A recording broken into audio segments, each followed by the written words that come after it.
Hey guys, welcome to Get Life Podcast. It's pretty exciting. We finally got another person on, and it's Jacob. What's up, you guys? What was that? Me. Are you gonna speak in like this really deep voice for the whole episode? Like, hey guys. I don't fucking know, man.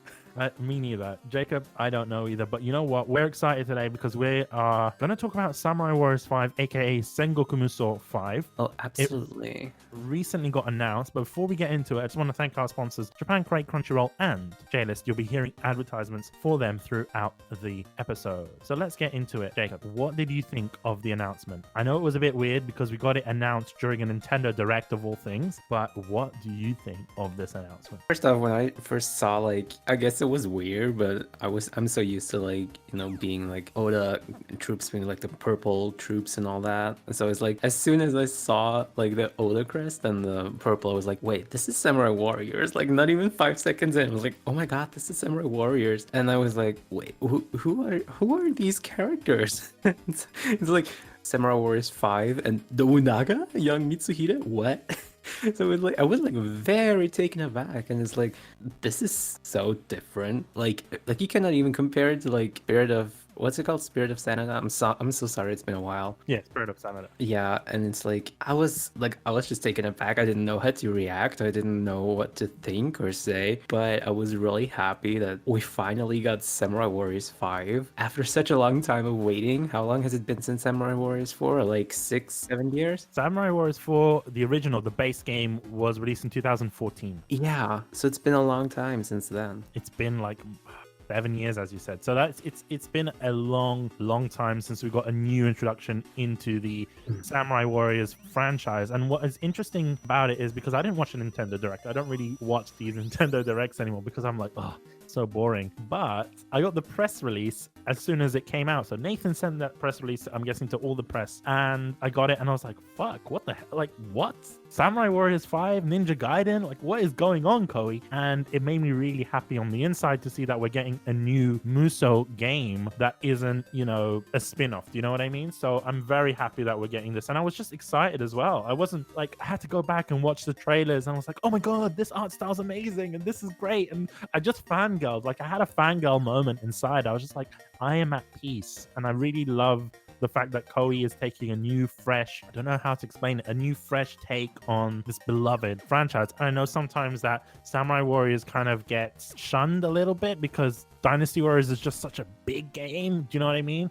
And I feel that Samurai Warriors doesn't really always get enough of the love that it kind of deserves, really. So I'm glad that it got announced at a Nintendo Direct. So even though people who don't necessarily know about Koei, or know about Samurai Warriors, could jump into this game, because I saw a lot of people on Twitter having the same reaction, not necessarily Koei fans, but just people watching the Direct live, and their reactions were very positive, and people were like, oh my God, what is this game? I like it. It looks awesome. So to me, it feels like this could be a resurgence of the Musou genre. It could really bring more people into the genre, and that's what is the most exciting thing about it. Not necessarily the gameplay, not necessarily anything that we've seen, but just the fact that it exists was so exciting. Yeah, same. Like, I'm used to Koei with Samurai Warriors. I'm like, they usually give us like an announcement like 2 or 3 years in advance for Samurai Warriors. It's like, oh yeah, it's in development, don't worry. Like, they show us like the title logo and that's it. And now it's like, you get the trailer, like the very first trailer, which is already kind of like, at least it has English subs, right? And then it's like, yeah, by the way, it's coming in summer. And I'm like this year summer? And they're like, yeah, this year summer. I'm like, what the It's great because how? For me, it makes me think that Koei is very conscious about actually how they're going to do announcements, because I'll be honest with you, I'll be the first one to say it, I don't think they handled Dynasty Warriors 9 the best in terms of how news was given to us. And we didn't necessarily get videos and things like this and more announcements and just taking a look at gameplay and all that kind of stuff. But each month, Koei has announced that we are going to see live streams featuring gameplay, new character reveals, how Musous are going to work, story development, etc. And that's what is fantastic to me, because it shows that Koei are listening and that Koei really wants to show everyone that, hey, this is the game that we made. Especially now that the development team is quite young. A lot of them are fans of the original, Samurai Warriors games and Dynasty Warriors games before they even joined Omega Force. So this new generation of game developers in Japan really want to show off the stuff that they've made, and I love the communication there, and that is another exciting thing to me. So I'm very positive. I know some people may have mixed feelings, which we're going to talk about at the end of the episode, what you guys think about the Samurai Warriors 5, but I am truly excited for it. I'm just hyped. And the fact that it was during a Nintendo Direct, that was another thing. It was like, I got a press release recently about New Game Plus Expo, and Koei usually makes announcements there, or they normally like talk about it and have like a press event at New Game Plus Expo, that digital expo. But this year they didn't, and it made me think. I was like, what does that mean? Because obviously we got Ryza 2 and we got Romance of Three Kingdoms and Neo 2. Awesome games, right? But those are really at just the beginning of the year, like within the first 2 months of the year. And knowing Koei, they really focus their games on the summer era, like the summertime, right? That's really when you get their big blockbuster games coming out. So to me, seeing Ryza and Romance of Three Kingdoms at the beginning of the year, it made me feel like, okay, we hit the ground running. We've got off to a good start, but I had a feeling that there was other games that were going to be announced, going to be released, etc.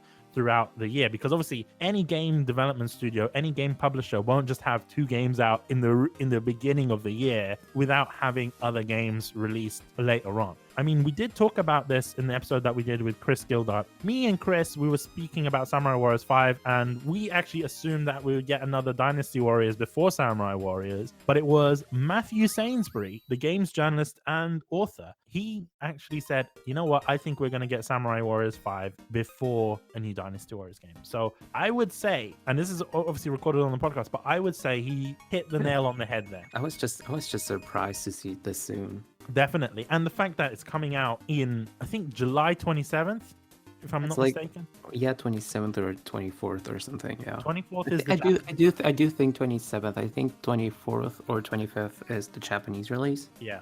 Which is another very interesting thing, because usually for Musou games, we never get that close of a release between Japanese release and Western release. It's usually a year later. Like back in the day with Dynasty Warriors, it would be like, oh, you have to wait a year before Dynasty Warriors 7 came out. You know what I mean? Compared to Japan. But the fact that it's like 3 days difference is insane to me. But it also makes me think that Koei have been making this game for a while, because I'm not sure if everyone knows this, but this game is getting a Switch release. It's getting a PS4, Xbox One, and obviously Xbox Series X through backwards compatibility, PS5 through backwards compatibility, and on PCs. So it's getting basically every platform you can think of. This game is going to be released on it. But the fact that it is not getting a native PS5 or Xbox Series X release makes me think that this game was in development probably since Samurai Warriors 4, and then they were just maybe making tweaks, or because there is a lot of changes. I expect this game, the fact that we are getting a lot of these live streams happening and a lot of these teasers happening and things like that, and the hype being built around it, makes me think that this game is already polished. And I'm gonna expect that when we get this game in July, that this game is gonna be the perfect, well-built game that we expect it to be. Yeah. Any other thoughts on the announcement? I was just really surprised to see that it's coming out so soon. Really, like it was really funny when I saw it, and I was watching it with a few friends of mine, and they were like, "Who are these guys?" And then I was like my first thought was like, I was just like, Samurai Warriors, like it wasn't even the logo yet. Like I was really surprised about the visual design that I saw, because it looked a bit more like the style that Borderlands has. Yeah, so like the shell shading. Exactly, like that was like something that I hadn't expected to see. I'm not complaining about it. That's all. I'm just saying that was like, oh, so that's where they're going. But to me, part of me thinks that decision to make that sort of art style is probably a reference in itself to the Sengoku era, when calligraphy and artwork was like really really big. So the fact that everything looks like it's been painted on by like a calligraphy brush is fantastic. And we'll get onto it after the break in a little bit, but it just amazes me to see that. And it was a good thing that it was an interesting thing that you mentioned. You were watching it with your friends, right? And I'm presuming they don't know anything about Samurai Warriors, right? I don't think they do, no. I think they might know that I like Muso games or like the Warriors games. They don't really know the games themselves. What would you say was their reaction? Like, was it a positive reaction? Was it like, ugh, what is this game? Or like, oh my God, this is amazing. I'm quite interested in this. I think that they were like not. I'm not gonna say it's like neutral because I don't want to say they were like good or bad about it, but it did seem a bit, as we probably haven't seen that much. I don't think they really showed much of a reaction. Okay. Because like the most things you saw in the trailer were like the characters, but you didn't really see much of actual gameplay. No, which is true. You didn't see much gameplay, which was interesting. And I think even the gameplay that we did see was recorded on the Switch. And the reason why I say this was because it is at a Nintendo Direct. So it's like they're not really going to show off the PS4 gameplay on the Switch, on a Nintendo Direct. Of course, yeah, it makes sense. But like, I don't think they really had much of a reaction because I don't know if they really have played any Warriors games in the first place ever. They didn't have a negative reaction towards it. It was just like, okay, nice, I guess. Of course, I was more hyped about it. Of course, I was also confused because I was like, now? And just a few months until the game comes out? What? That is definitely a confusing thing, especially it kind of felt like it came out of the blue. But we're going to talk about it a little bit more, specifically the new character designs, the new weapons, all that kind of stuff after the break. So we're going to do that right now. We're going to go for a little break. And then when we return, we're going to talk about character designs, the new character models, weapons, all these new systems in Samurai Warriors 5 or Sengoku Musou 5. So we'll see you guys on the other side. This episode of the podcast is brought to you by Crunchyroll. Go and check them out at getlifepodcast.com/Crunchyroll for a 14-day free trial of Crunchyroll premium service. That means anime without ads, 1080p HD. You can watch it on all your favorite devices, your TVs, your phones, whatever. Even if you want to watch it on your Chromecast, you can as well. That's amazing. Go and check them out. 14-day free trial. You've got the most diverse collection of anime and manga on the internet. So go and check them out. It's a no-brainer, lads. getlifepodcast.com/Crunchyroll. Thank you, Crunchyroll, for sponsoring this episode of the podcast. This episode of the podcast is also brought to you by the lovely people at Japan Crate. Japan Crate offers a unique experience of Japan through monthly crates filled with candy, and who doesn't love candy, right? Japan Crate brings you a delicious selection of snacks every month. You can check it out on our YouTube channel for $35 a month, and you can cancel anytime, but I don't know why you would want to. Learn more at getlifepodcast.com/Japan Crate. Remember, use the code GALP for $3 off on new subscriptions. So, getlifepodcast.com/Japan Crate. Use the code GALP for $3 off. And if you want to check out what snacks that you get in the crates, go and check out our YouTube channels. Links will be in the description. So go and check them out. Thank you, Japan Crate, for sponsoring this episode of the podcast. Okay, Jacob, we are back. It's a good thing that you mentioned the direct right before we ended. But you mentioned that you were surprised. Now, would you say your surprise sort of came from, seeing Nobunaga as a young, or like Mitsuhide, young guy? Like, what was your reaction to their new character models and their new character designs? My reaction, well, as I mentioned, it was confusion. Because at first it was like, oh, this is Samurai Warriors, and then they showed the new characters. I was like, oh, they're kind of, they're cute. And then they declared it was Nobunaga, and it was like, excuse me? See, did you know it was Nobunaga when you looked at him? No. Okay, because that's where it changes with me. Because as soon as I saw him, I was like, fuck, that's Nobunaga young. And when I saw Mitsuhide, I was like, oh, that's Mitsuhide young. And when I saw Kicho or Nohime, yeah, when I saw No, I was like, yeah, okay, that's No, because like I play with her so much that I can recognize her anywhere. But with Nobunaga, it was like, I'm used to this. I'm not gonna call him old, but like I'm used to this mature man who looks intimidating and has this this beard and like just looks like very like strong. And then you get young Nobunaga who looks completely hot-headed. And that's the thing. He is designed to be that way. I'm not sure if you've played games like Kasen or the Kasen 3 game in particular, but that game also focused on Nobunaga, Mitsuhide. I have not played a single Kessen game. You know what? I've been wanting to, like, for the longest time, but I just have not ever. Like, the closest games that I've played to anything with the Sengoku era were, of course, Sengoku Basara, but that's a different kind of thing. And I guess the Shogun series, but that's more like, everyone looks like, has the typical armor with the helmets and everything, so they don't look that distinct from one another. It's true. I mean, it's for me, when I saw it, I was just like, oh my god. As soon as I saw Nobunaga, I was like, shit, that's Nobunaga, because he looks pretty much exactly the same as he did in Kasen. Clean shaven, no beard, quite tall, quite handsome. You know what I mean? So I saw that, I was like, shit, Play that's Kasen now. You really got to. I mean, you can. I'm not sure if it's still on the PlayStation Store, but if you own a PlayStation 3, you can play it using emulation via the PlayStation Store. It's a really good game, like, in my opinion. I mean, Kasen 2 was a bit weird and wacky because it had Liu Bei and Cao Cao as brothers. I remember that. I remember hearing about that.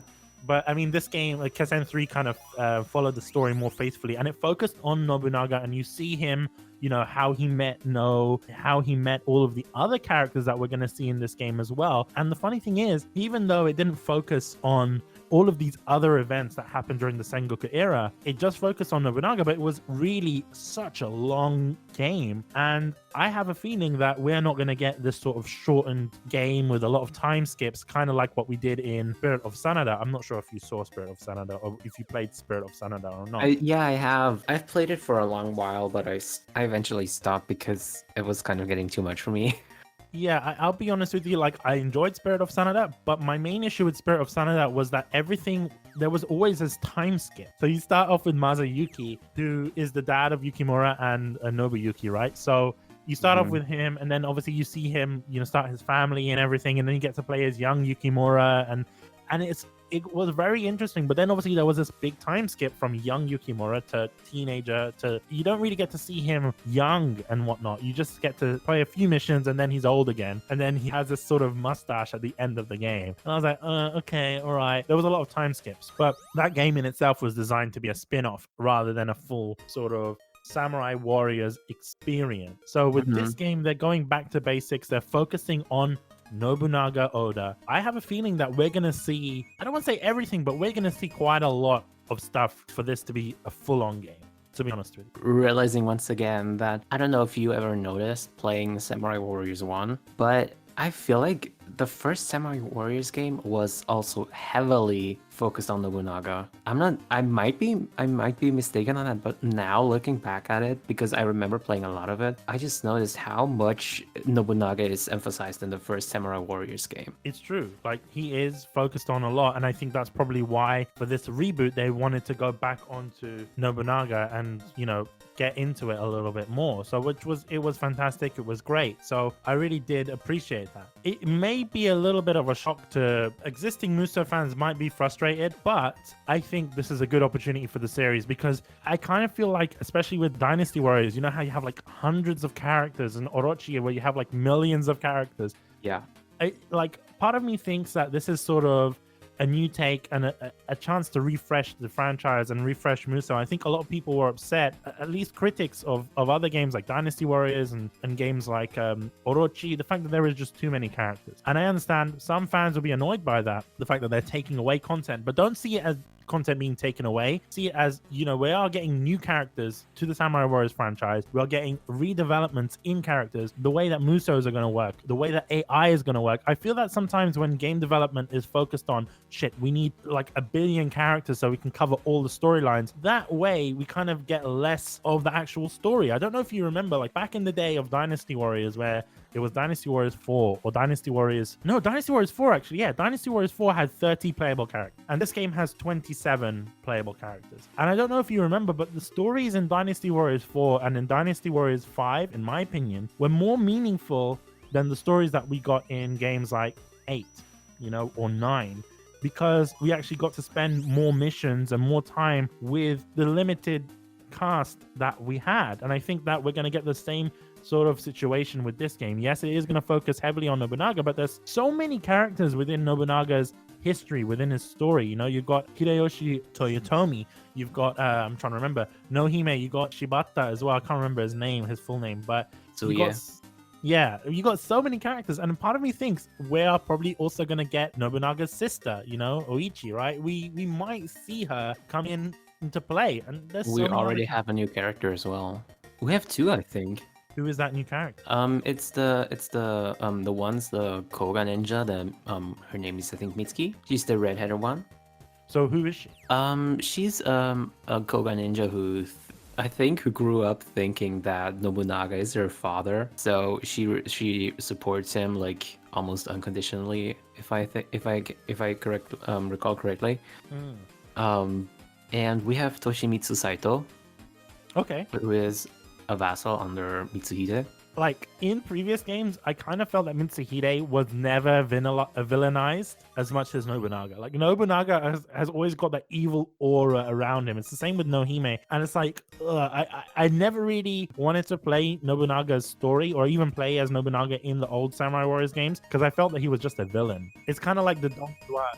Villains, especially in films, television, and games, they get written well. Like there's a lot more focus on them, but for me it's like I'm always the kind of guy that's like, especially in like Dynasty Warriors, Samurai Warriors, it's all about like Yukimura, Zhao Yun, you know, the main tagline characters, you know what I mean? So seeing Nobunaga, I was never really into him, and especially with the sword, like the lightsaber was a bit odd to me, which is another thing that we'll talk about. But seeing him actually become, you know, this hot-headed character that actually has ambition. You know, we always talk about Nobunaga's ambition, but we never really get to see it happen in Samurai Warriors. I mean, we get glimpses of it, but we never really get to see what his understanding is. Why does he want to do these things? Why does he want to unify Japan? And I think we're going to see that in this game. What I saw when I played Samurai Warriors and I listened to him like babbling about why he wants to unite Japan, what stood out to me the most was that he just wanted to like create a new Japan. Like, not in a way where it's like futuristic or anything, but like he wanted like to rule Japan where it's like it was just different from the old times, and anyone who was still staying truthful to the old time Japan that he was trying to get rid of, he would just completely disregard and slaughter them. And I think that's probably what made him known as the Demon King or the Demon Lord, right? So it makes sense in that sense. And I think even in Japanese history, he kind of gets the axe a lot. Like I've been, you know, researching about him a lot, especially when I was at uni and all that kind of stuff. But if you look at Nobunaga as a person, I think his reasons for you wanting to unify Japan is probably because back then Japan it's a feudal system, right? Everyone had these different lords of different cities, and everyone wanted to be top dog, but no one was really caring about the people. I know it sounds weird. I don't want to say that he's like Liu Bei, benevolent. You know, he's not like he that. Absolutely was not, because like didn't he like slaughter multiple peasants just because they didn't want to bow down to him? Yeah, I mean he's so you could never call him like benevolent, because he just was not. No, definitely but not. Like, but like he wanted to. I guess you could call it rule, but like he wanted to unite Japan under his name.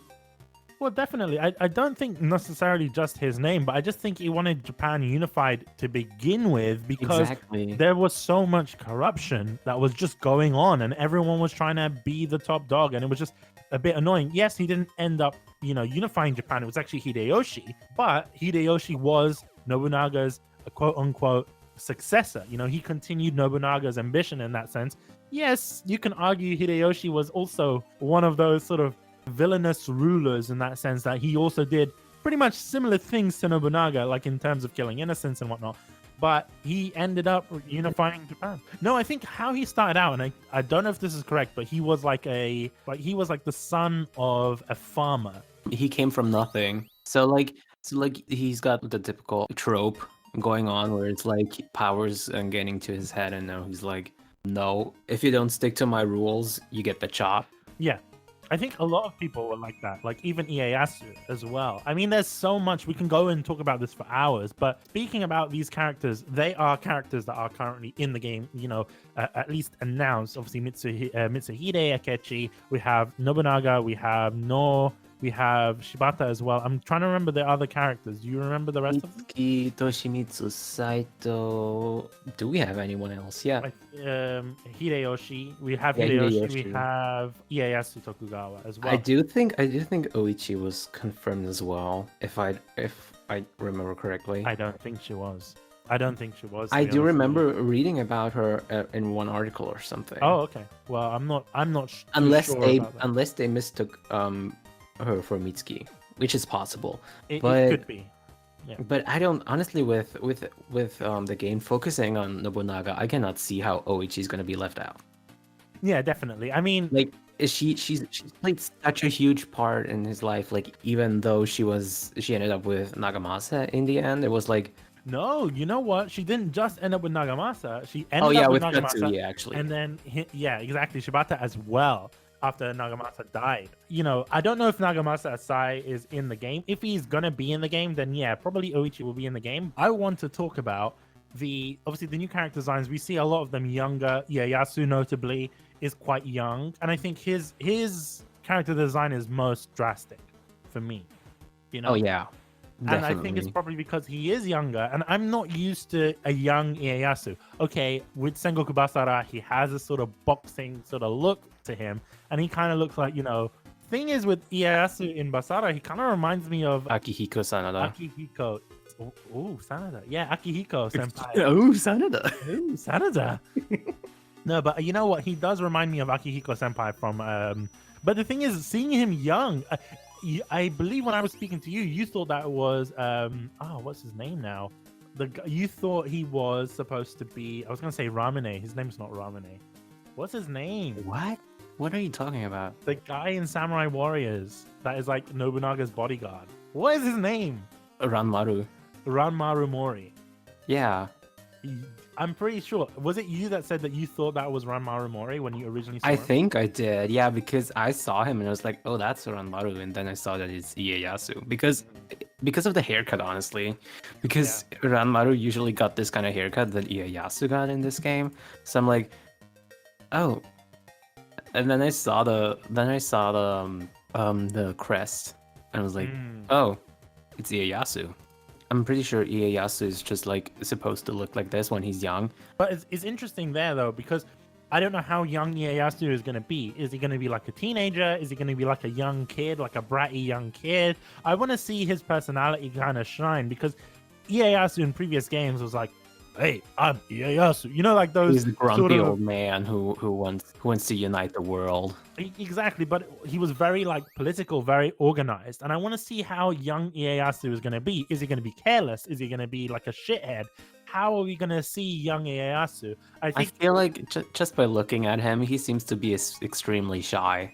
That might be something. He might be a shy kid that's just learning from his family and learning from all of these battles that's going on and taking on that information. I think it would be interesting to see, are we going to see these characters age like we saw in Spirit of Sanada? That would be a lot. Like that would be so much. You mean like in terms of character models? I don't know in terms of character models. Both character models and just like in general, because I feel like it would fuck up my head. I don't know. Fuck with my head for some reason. I don't know. I can kind of imagine seeing Nobunaga just getting the classic mustache and beard when he's older, towards the Wait, end. can you imagine, like, you got young Nobunaga who's like all muscular, and it's like, like one of those time frame videos where it just like fades into the traditional Samurai Warriors Nobunaga. And I want to see a TikTok like that. Like someone morphing him in like that into TikTok. That would be great to see. But it's interesting that you mentioned muscly Nobunaga. There is a lot of other muscly characters in this game. And you know who I'm going to talk about? Yoshimoto Imagawa. What the actual fuck is going on with him? What is that about? Like, it kind of shocked me when I saw him, because I was scared of Yoshimoto Imagawa in the past, because he kind of seems like this fun guy. Oh, Kemari, no, you know how he's like he has that really high Yeah. voice, that sort of theatrical voice, and then when he gets angry, he goes very demonic, and that used to scare the shit out of me because he seems like such a happy, nice guy, and he's like, he does I like feel like honestly, I feel like the only thing about him that scared me was his like eyebrows. yeah. Yeah, the But eyebrows. that was like the only thing that scared me about him. Other than that, I was like, I feel like he would be so much fun to play Kimari with. The Probably, Kimari. but like I said, he's kind of scary because he drops his tone of voice like when he's angry, and it does kind of feel. Oh very- yeah. Oh god, I love that. I'm not into that. But we're seeing him now. I have a feeling that he is obviously one of the villains in Nobunaga's story, quote unquote, right? So he looks like very intimidating. I haven't been scared of a character since Lu Bu in like Dynasty Warriors 4 or Dynasty Warriors 5. And this guy makes me want to piss my pants. Like I'm that scared of him. And it makes me think, are we going to see like the return of specific character theme music? Oh, that would be cool. Like, are we going to see a Yoshimoto Imagawa theme? And I think so because he's very intimidating. He's really tall and he's got like a shit ton of armor and this massive fucking sword. And it's like, okay. You know what? What if they bring back like the arena mode from Dynasty Warriors 4? Yes, yeah, they need to. I think, you know what? It makes me think like, what other modes are we going to see? I have a feeling initially we're just going to see the base story mode and maybe an online co-op and free mode, right? I don't think we're going to get any sort of expanded game modes unless there is a season pass or some sort of DLC. I don't think we're going to get any additional story if there was a season pass for this game, because I don't think that's what Koei is going to do. But I think if we are going to get a season pass, it'll probably be costumes, it'll probably be weapons, the quirky weapons, and probably like a challenge mode or a battle mode, something similar to, I don't know if you remember, Samurai Warriors 4-2 had the infinite castle mode. Yeah, that would be great. If they had that back, that would be awesome. But going back on that point, I spoke about Samurai Warriors 4. We are probably not going to see the same weapon and battle systems return in this game. I don't know about the battle system because I do think that they will keep some level of the same one. But what I was mainly talking about is I don't think we're going to, probably we'll see EX attacks from Dynasty Warriors make its way, but I don't think we will see hyper attacks. And that was, if we don't see hyper attacks, I'm genuinely going to be a bit disappointed because the innovation behind hyper attacks really set the difference between Dynasty Warriors and Samurai Warriors. It didn't feel like they were cloned games. But with all of these changes, part of me thinks that I won't necessarily have that worry anymore because there's so much different with the game.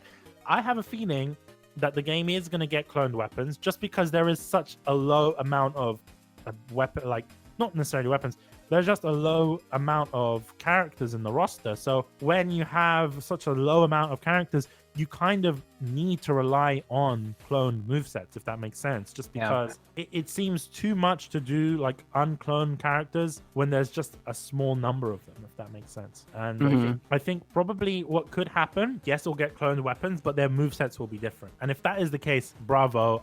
I don't think we're going to see hyper attacks. I don't think we're going to see Muso Rage return at all or anything like that. I just think the Musos in themselves are going to be very Dynasty Warriors-esque. I don't think it's going to be how in Samurai Warriors where you can move around with the Muso? Yeah. I don't think we're going to see that return. I think it's going to go back to Dynasty Warriors, like Dynasty Warriors 8, where, you press your Muso button and it just does this sort of pre-rendered attack where you're not moving and it just brings the enemies together. And I think the reason why is just because the way that the Musos look, they look very flashy. And I don't think you can do that with, that sort of repeat Muso loop that you get in previous Samurai Warriors games. But it is quite interesting. Speaking of weapons, I think this would be the best time to talk about the special editions that we are currently going to get in Europe and in Japan. Unfortunately, America doesn't have any announcements as of yet for any special edition. But I don't know if you know this, Jacob, but we are getting the exact same special editions as Japan. And I think this is the first time we're getting this. Oh my god, are we really? Oh my, that's so exciting. That's so new. Oh my god, I'm hyped. Oh my god. No, I'm serious. For me, I'm really excited for it because we have the treasure box edition, which usually in Muso games, the treasure box is the best edition. It's literally a treasure. Yeah, it's literally a treasure. I think what we get is we get I don't know, what do you know what we get? We get an art book, We get a soundtrack. poster, we get an art book, we get the original soundtrack, Mm. we get postcards or like a postcard set. Which is a lot actually. Priced at 16,280 yen, which is I think I don't It's even a know how much it is I think it's a in euro. in euro. I think it would be about 140 or 145, maybe a bit more. I cannot really say right now. What you get in the treasure box, as Jacob said, poster, art book, postcards, and the official soundtracks for the game. But on top of that, if you get the collector's edition, you get everything that's available in the box, in the treasure box. Plus, you get acrylic standees for Nobunaga, Nohime, Mitsuhide and Mitsuki. Like for now, it only seems to show Mitsuhide, no Nobunaga, and Mitsuki. But it might have more. I don't fucking know. No, I don't think it'll have more, to be honest with you. I think they're just going to stick with the 4 characters there. Finally, the digital deluxe delition. Delicious. It is delicious. The Digital delicious deluxe, edition. Exactly. That digital delicious deluxe edition. That's not the official name, but I'm calling it anyway. It contains weapons. Obviously, I don't think that the weapons they're showing is the weapon skins that you'll get. No, I think it's just a placeholder at the moment. So you get weapons and you get the horse, and I'm trying to remember what else you get. I think that's it. You get a compact tool, which what does that mean? What is and the the special and the special skill gem set. I think, well, of course, the skills are like the usual, but I think that compact tool might be something. Maybe it's compact tool. It makes me think that there might be something like the hook in Dynasty Warriors 9. I don't particularly think it is the hook. It might just be something that is introduced newly in Samurai Warriors 5. Okay. Well, I don't know what it is. In Japan, you do get an early special purchase benefit. So if you buy physical copies of the game, I'm not sure if you buy digital as well, but if you buy physical copies of the game, inside you'll get a little code that will give you special costumes from Samurai Warriors 1 for Mitsuhide and Nobunaga. And you also get special costumes from the NHK drama series Kirin ga Kuru. If I'm not mistaken, I think that's how it's pronounced. Yep. It should be very interesting. I mean, those costumes look really cool anyway. I think a lot of people would want to go back to the Samurai Warriors 1 costumes as well. It is mentioned in the little sort of blurb at the bottom. It does mention that these costumes may be available to purchase at a later date. So I don't know if we're going to get these costumes overseas. Probably we might get the original Samurai Warriors 1 costumes overseas. I don't think you'll get the NHK 1 stuff. I mean, you cannot know because like for Dynasty Warriors 8, I think we did get the Famitsu costumes as well. So I mean, yeah, Famitsu costumes. I think that's pretty much like a lot of people get those Famitsu costumes and whatnot.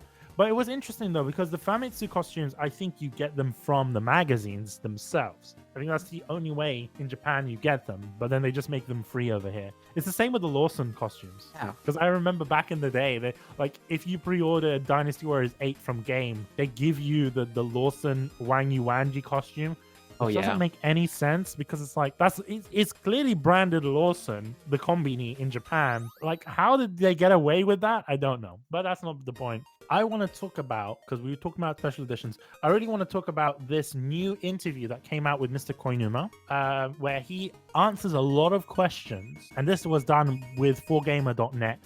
A Japanese gaming website, which is, I would say, maybe similar to IGN. I don't know how to explain it, but there was a lot of questions that Mr. Koinuma answered. One in particular, the main question that a lot of people wanted to know, is this game open world? And I'm glad to say that it is not. Mr. Koinuma did confirm this. He said it's not open world. It follows the format of the previous Samurai Warriors games in terms of how it is structured. I want you to fully enjoy the story of this work. And I thought that the conventional style of game is more suitable. So that is completely 100% confirmed. This is not open world. I kind of knew about that anyway, because in TGS, when they announced Dynasty Warriors 9 Empires, they said that it was not going to be open world because open world can't run on Switch. as soon as I saw it at the Nintendo Direct, I was like, okay, we can confirm that it is not open world. So that was the first thing Mr. Koinuma did confirm. The next question was asked, in terms of action, will new systems be added? I'm looking at a translation here, so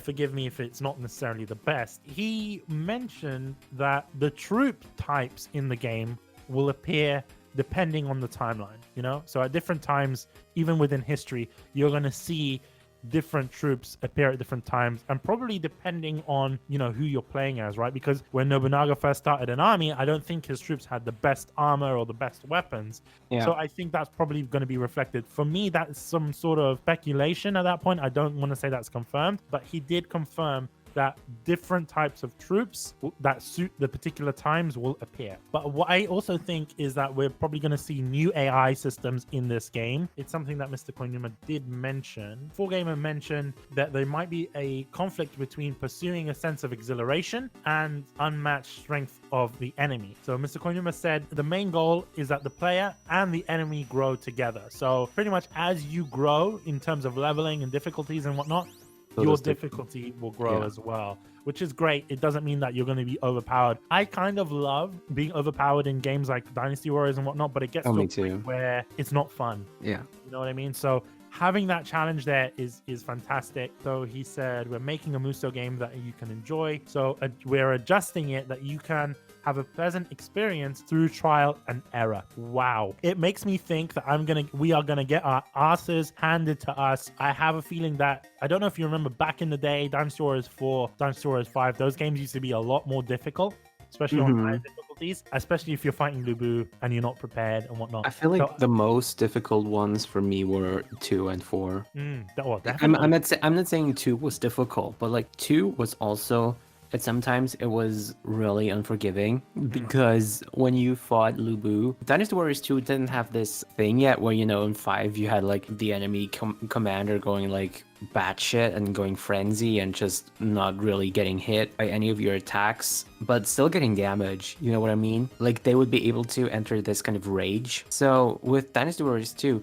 it wasn't like that. But if you faced Lubu, for instance, or if you were just like running to the enemy commander and trying to hack through the soldiers, the game would not let you really do that, because it made sure that you would not make it that far unless you found like dozens of chests with or crests with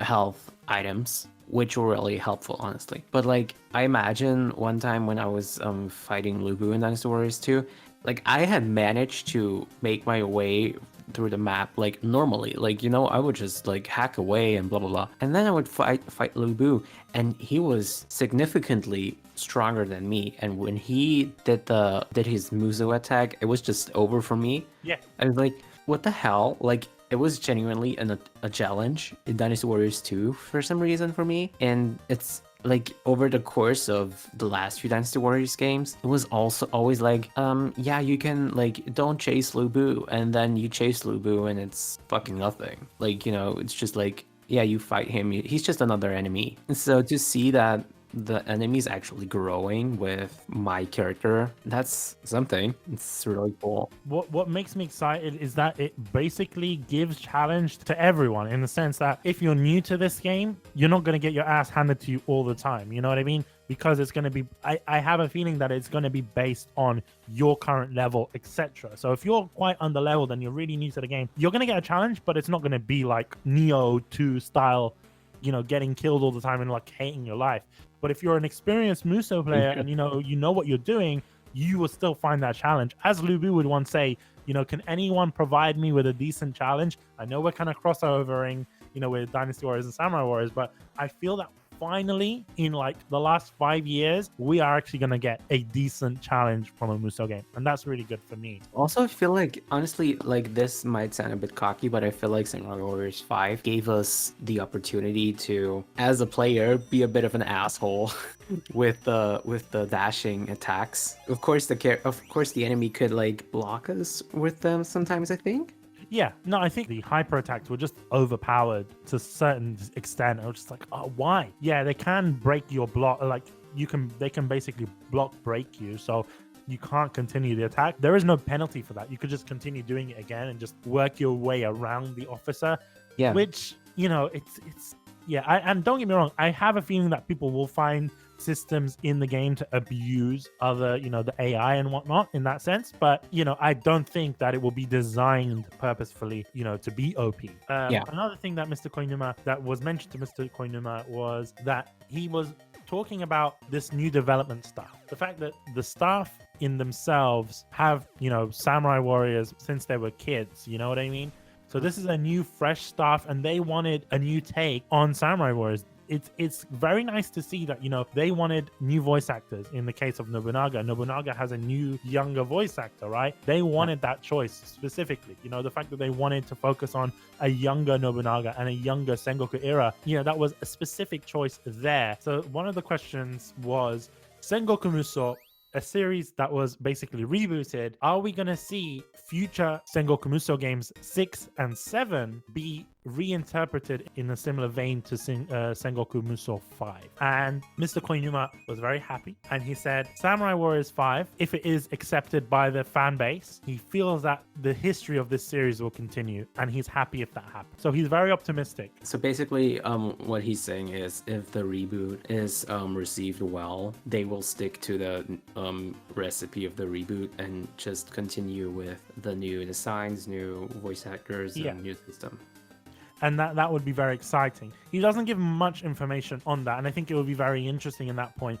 And I think that the reason why this question was asked, and this kind of leads on to a lot of the feedback that we got, was he mentioned Sengoku Musou 6, Sengoku Musou 7. So a lot of people I know were asking, how come, if this game is a reboot, how come this is known as, Samurai Warriors 5 and not Samurai Warriors? And we'll get onto that after the break, because we had some feedback from people, and I want to give my thoughts on it. And yeah, we'll go on our break and we will return in a second.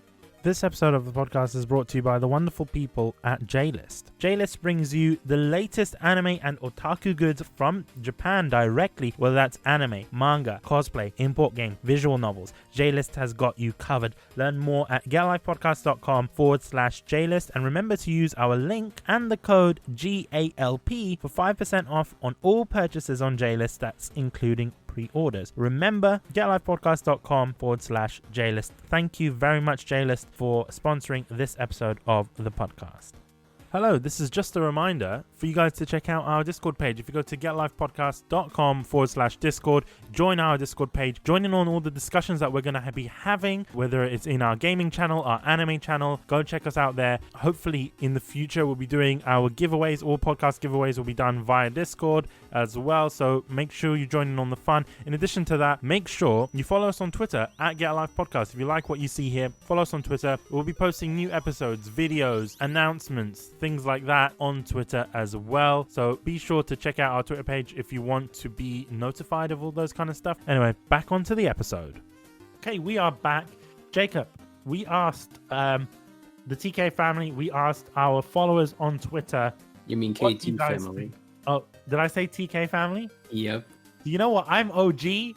That's why I say TK family. But yeah, the KT family, the Koei Tecmo family, the community behind Koei Tecmo. We asked them and we posted a question on Twitter. And I believe you were the one that posted it and I retweeted it. And we got some positive feedback and some negative feedback as well. I just really want to talk about it. So what feedback did you get specifically from the members of the community?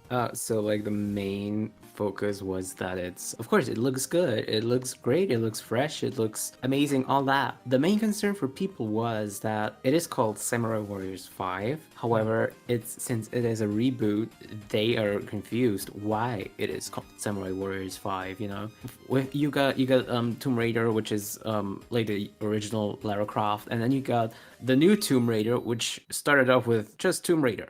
Yeah. And it kept going like that. And of course, it would make sense for people to assume that since those kind of reboots have those kind of names, I can kind of see it. But at the same time, it's like, for me personally, I'm like, at first it's confusing, but at the same time, I'm like, also like, why go with the flow? if you can just like, you know what I mean? No, I agree with you, and that's what the point that I was trying to make was the fact that it's not a new IP. I don't think it needs to be called Samurai Warriors as it used to be called, because that in itself will cause a lot of confusion, especially with people buying online. You know, especially because the game is now considered, the original is considered a collectible, and the prices of collectibles may be similar to the prices of, you know, the full game. Because I'm expecting this game to be what, €50, maybe €60, which kind of is probably similar to the price of the original game if you were to buy it brand new as well. Another thing that I may have wanted to mention was it might be the case that this game is called Samurai Warriors 5 and not Samurai Warriors due to licensing reasons. Yeah. To me, that makes sense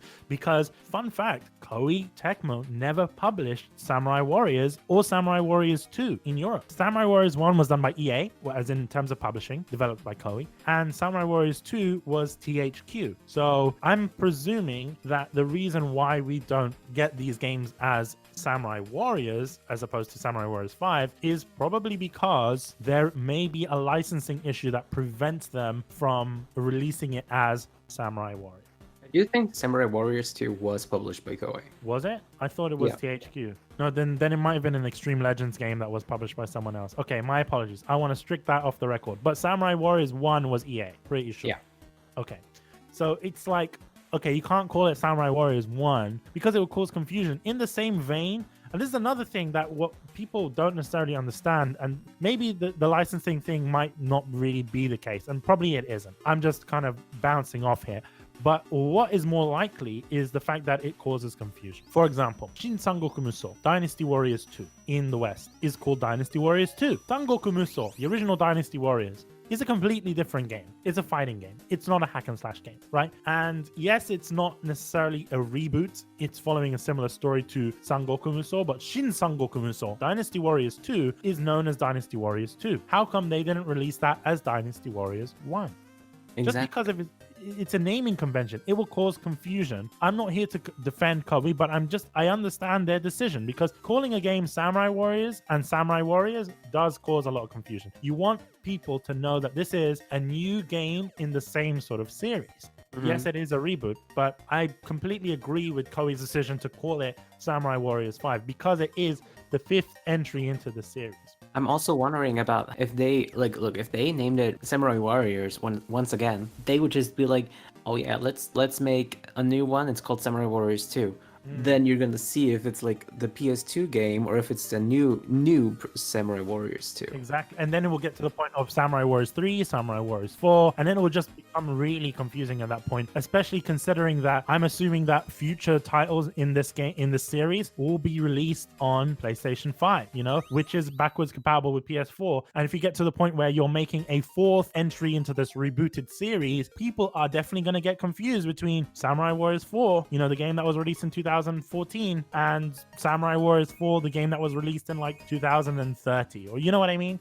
So I mean, of course, I can also see that they could have called it Shin Sengoku Musou, of course. But the thing is, like, it would still end up being the same thing with the English name. It would either have to be just Samurai Warriors 5, or they would just go full on and just call it something else, like Samurai the Legends or something. Oh, that would be cringe. Don't. And it would just be something like, because if they decided to call it something like The Dream of the Demon King or something, like, you know, like that kind of stuff, I'm just over exaggerating. But like if they did it like that and they wanted to continue with this kind of idea, with this being the new Samurai Warriors, then we would have to wait for Samurai Warriors Miracle of Hashiba or whatever, because of Hideyoshi being the new ruler whatsoever, and we would not be getting a new Samurai Warriors with just a number in the back. You know what I mean? It would not be a new Samurai Warriors. Exactly, and I agree with you because I've heard that sort of title where people are like, hey, how come you don't use, you know, the main Samurai Warriors and then have a subtitle, as you mentioned? But the issue with that is that we've seen that happen. Samurai Warriors Spirit of Sanada, and it was there from the start that Sanada was a spin-off game based on Samurai Warriors 4. It uses the same assets, etc. It's kind of like calling Dynasty Warriors 5 Extreme Legends Dynasty Warriors 6. You can't do that. It just causes confusion. And like I said, I completely agree with Koei. in calling that. But is there other things? That's why I want to know. Is there other speculation from people? Like what do they like? What do they don't like? That's what I want. People have responded a bit negatively towards the character roster being slimmed down like this because now it's only 27. And you know what? I think people are going to question me. As soon as this episode goes out, people are going to be like, Bish, you're just agreeing with everything. You don't have your own opinions. But I'll be honest with you. A smaller character roster is far better because you actually get to focus on these characters' stories. Obviously, we haven't played the game. It might not be like that. I don't know. But I do know that looking at previous Dynasty Warriors, previous Samurai Warriors games, the best games in the series, and you can talk to anyone, best-selling Dynasty Warriors game to date is Dynasty Warriors 4. For me, it's 5. No, I mean in terms of report, like in terms of actual sales numbers.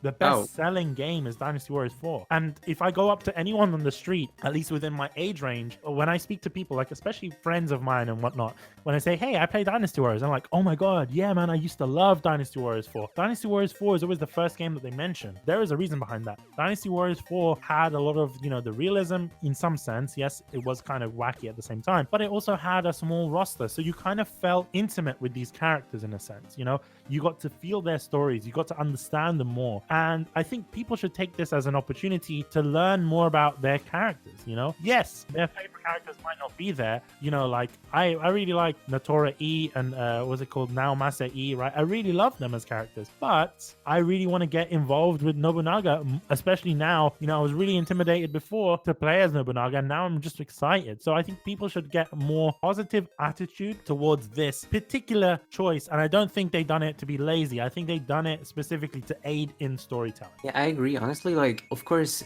I love we get new characters. Like, for me, it's like a double-edged sword. Yeah. On one hand, I fucking love a huge ass roster of characters. I have to admit that because I love variety in characters. I love variety in movesets, attacks, whatsoever. But for me, it's like if you have this huge ass roster, as you mentioned, we got now Tora E, we got now Masa E. If you have this huge ass roster, the more characters you have, the more characters that have already been there for a longer time, maybe. Or even new characters. It happens even with new characters. Either way, characters that you might like more than the ones that are newly introduced might fade into the background a lot. They would just not get really any or not that much screen time just because the new characters would get the spotlight. And I'm not saying that because people love this character or this character. I'm saying this because I've seen it so many times with characters that I loved where I'm like, okay, but where's this character that I fucking adore? You know, it's like I'm sitting here playing the fucking story mode and they pop up like what, 2 times? Yeah. And like they get 2 cameos maybe, and that's all. You'd see them smiling in the background because their lore did great or something.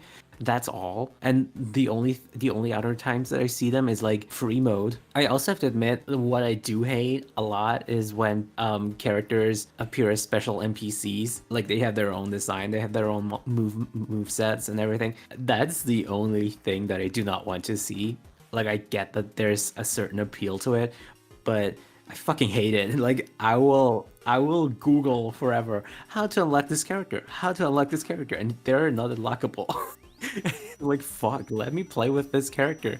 So that's something I do not want to see. I do not want to see a non-playable character who has a special design, a special moveset, or something like that. But I do not mind that it's a slimmed down character roster. Obviously, I can see why people are upset because if your favorite character gets cut, you'll be mad too, or your main character. But at the same time, it's also like it gives you this chance of getting to know certain characters a lot better that you might have not been able to get close to in previous games because they have been overshadowed by others so much. And I agree with that. And it's also another thing that there are some people that are going to be butthurt. The really toxic part of the community, these Muso fans, right, that are like, oh, you know what, I can't get to play as this character.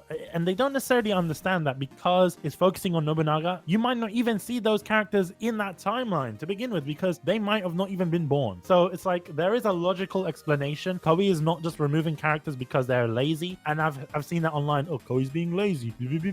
They're not doing it to be lazy. They're doing it because, firstly, it aids in story development, it aids in character development because you get more time to spend with these characters, and secondly, it doesn't work with the timeline. Like, why would you want to see that? And I had a great conversation with Matthew Sainsbury in the DMs, and we had this little discussion about Yoshimoto Imagawa and the new character designs and how they've been, scaled down a little bit. And we had a little bit of discussion about Yoshimoto. I said to him, I was like, look, I really like the art direction in this game and the fact that it is more meaningful, and the fact that Imagawa makes me feel very intimidated. He makes me feel like he's a very strong character.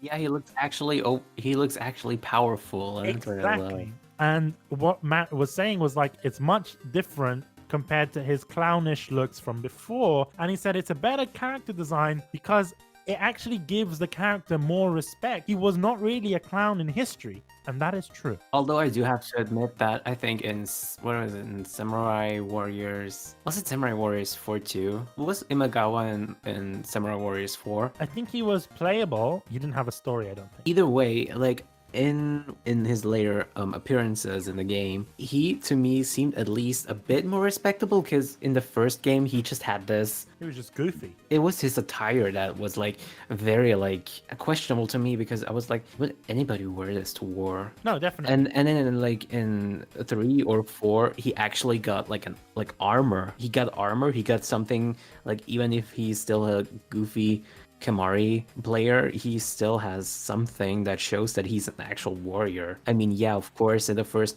like, it's a traditional attire in the first game, but it's not for me, I don't think it's like war attire. Meanwhile, in 4, he's wearing fucking full-on armor. Yeah, which makes loved. sense, and it kind of makes me think that they knew about this sort of new take for a while. They really wanted to sort of set the framework from a while ago to sort of introduce this new reboot. Is there anything else that you've got from people, like any other concerns that we could address here and now? Like, apart from the fact that they think that it should not be called Samurai Warriors 5, I don't think I have got much more. Like, the only thing that it did get was that it actually, like, in terms of visuals, it looks great, but we know that. Yeah, we know that. Yeah, of course. But yeah, I haven't really received much else of that. I just, at this point, I know, like, they probably know that it's like risky, I guess. Oh no, definitely. They know. Like, because they know that the community, the players have gotten so accustomed with the characters and how they look and everything, and now it's like you got this whole redo of everything, and it's like, okay, the characters are completely different, or like at least somewhat different. I really want to end off this episode with this particular point, is that I don't think Koei, yes, they know it's a risk, but the fact that this game is announced and coming out later on in the year means they've been working on this game for a while, and it is quite polished. That's just a speculation. But I do feel that Koei has learned from their mistakes with Dynasty Warriors 9, especially the fact that, we can already confirm that this is not going to be open world. And they've learned a lot from all of these things. And this is what I like about Koei, at least the modern age of Koei, is that they're taking everything on board. They do listen to, the negative comments and the negative feedback and the positive feedback to make truly great games. And I think here with Koei at this point now is that they wouldn't take this risk, especially with such a big franchise, if they didn't think it would pay off. And I truly believe that they know that they've got something on their hands that is just going to be fantastic for the community and something that they could build off from. Not just a reimagining of Samurai Warriors, but this game to me feels like a reimagining of Koei Tecmo. Why? Because this is the first Samurai Warriors games in a while that's going to get an Xbox One release worldwide, including Japan, which is insane. They're taking that on board. They wouldn't do that because, let's be real, there's not many Xbox players that do play Samurai Warriors anyway, or any Warriors games to begin with, because a lot of us have kind of gotten used to the fact that Japan and Japanese developers don't really support the Xbox. But the fact that Koei is doing that and making their way, because that's a big loss to them anyway, to even put a game out on the Xbox marketplace with not much profit. So they're taking that leap. They're sort of showing the way forward for Japanese developers in the future. And the fact that Koinuma-san did mention that this development team is new, like they are quite a young development team, you know what I mean? Which in itself is a risk. To me, this game feels like a passion project, and we are going to definitely see that in this game. And that's really all I want to end off this episode with. Jacob, thank you very much for coming on. I really do appreciate it. If you guys want to see more episodes with Jacob, well, yeah, we are going to do more episodes because Jacob officially is a new host of the podcast. Officially, finally. Yay. Don't you mean again? Once again? Once again, officially. But I think we're going to have him on all the time now, which is going to be good. Oh, hell yeah. Tomorrow's our next recording. It's no, about... what are you talking about? Tomorrow's our next recording.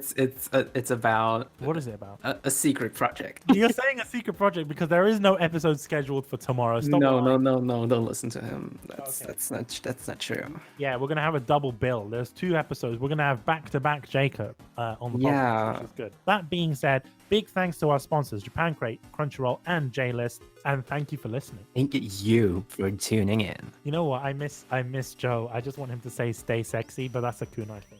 I don't know how Joe says it. How does he say it? Joe is like, and remember, stay sexy. And don't remember, guys. Don't say sexy. Don't remember. Do not say sexy. And remember, guys, stay sexy. Don't tell Joe, but I think that was the best stay sexy I've ever heard in a while. Thank you. You know what? You should know what Joe says with stay sexy because you should be listening to the podcast. Bit disappointed that you don't, clearly. I got diabetes.